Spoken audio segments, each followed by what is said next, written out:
नमस्कार, आपका मेरे चैनल में स्वागत है।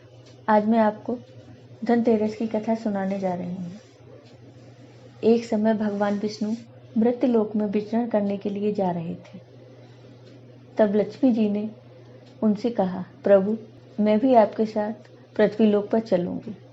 तब भगवान विष्णु ने कहा, अगर तुम मेरी बात मानोगी तो मैं तुम्हें अपने साथ ले चलूंगा। मैं जो भी कहूँ तुम्हें वही करना पड़ेगा।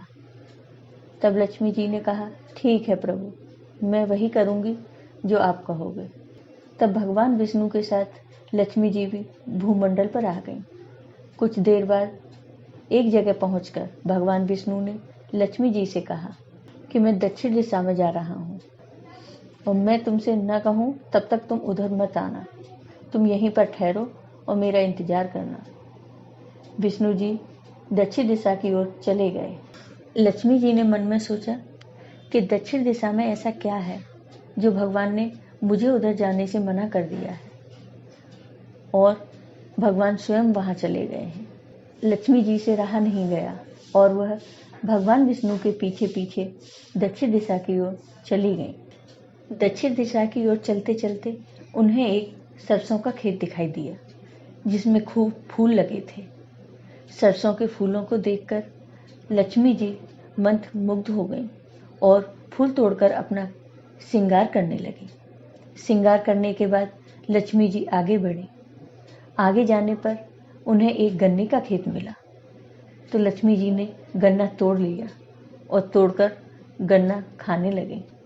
उसी वक्त वहां पर भगवान विष्णु आ गए और लक्ष्मी जी को गन्ना खाते हुए देख उन पर नाराज हो गए और उनसे कहा, मैंने तुम्हें इधर आने को मना किया था, पर तुमने मेरी बात नहीं मानी और किसान के बिना पूछे तुमने उसके खेत से गन्ना लिया।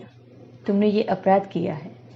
अब तुम्हें इस अपराध की सजा मिलेगी और तुम्हें इस किसान की 12 बरस तक सेवा करनी पड़ेगी। तुम्हें किसान के घर पर ही 12 वर्ष तक रहना होगा।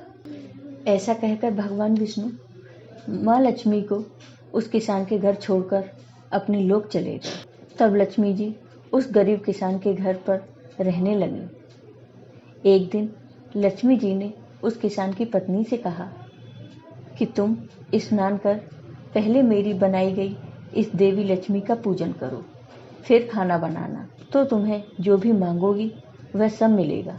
तो किसान की पत्नी लक्ष्मी जी की बात मानकर पहले लक्ष्मी जी का पूजन करती हैं। पूजन के प्रभाव से लक्ष्मी की कृपा किसान के घर दूसरे ही दिन से अन्न, धन, रत्न, स्वर्ण आदि से भर जाता है। लक्ष्मी ने किसान को धन धान्य से पूर्ण कर दिया। लक्ष्मी जी किसान के घर 12 वर्ष तक बड़े आनंद से रही। 12 वर्ष के बाद लक्ष्मी जी के जाने का समय आ गया। भगवान विष्णु लक्ष्मी जी को लेने के लिए किसान के घर आए, तो किसान ने लक्ष्मी जी को भेजने से इनकार कर दिया। तब भगवान विष्णु ने किसान से कहा, लक्ष्मी जी को कोई नहीं रोक सकता, ये कहीं नहीं ठहरती। वो तो मैंने इन्हें श्राप दिया था, इसलिए 12 वर्ष तक ये तुम्हारे घर पर रहीं और तुम्हारी सेवा की। अब 12 वर्ष का समय पूरा हो चुका है। लेकिन किसान ने हठपूर्वक कहा, नहीं, अब मैं इन्हें नहीं जाने दूंगा। तब लक्ष्मी जी ने कहा कि हे किसान, तुम मुझे रोकना चाहते हो तो मैं जो कहूँ वैसा करो। कल तेरस है, तुम कल घर को लीप पोत कर स्वच्छ रखना, रात्र में घी का दीपक जलाकर रखना और सायंकाल को मेरा पूजन करना और एक तांबे के कलश में रुपए भरकर मेरे लिए रखना। मैं उस कलश में निवास करूंगी, किंतु पूजा के समय तुम्हें दिखाई नहीं दूंगी। इस एक दिन की पूजा से वर्ष भर में तुम्हारे घर से नहीं जाऊंगी। यह कहकर वह दीपकों के प्रकाश के साथ 10 दिशाओं में फैल गई। अगले दिन किसान ने लक्ष्मी जी के कहे अनुसार पूजन किया। उसका घर धन धान से पूर्ण हो गया। इसी वजह से हर वर्ष तेरस के दिन लक्ष्मी जी की पूजा होने लगी। आपको ये वीडियो पसंद आया हो तो लाइक कीजिए, शेयर कीजिए और मेरे चैनल को सब्सक्राइब कीजिए। साथ ही बेल आइकॉन पर क्लिक जरूर कीजिए, जिससे हमारे वीडियो के नोटिफिकेशन आपको मिलते रहें। धन्यवाद।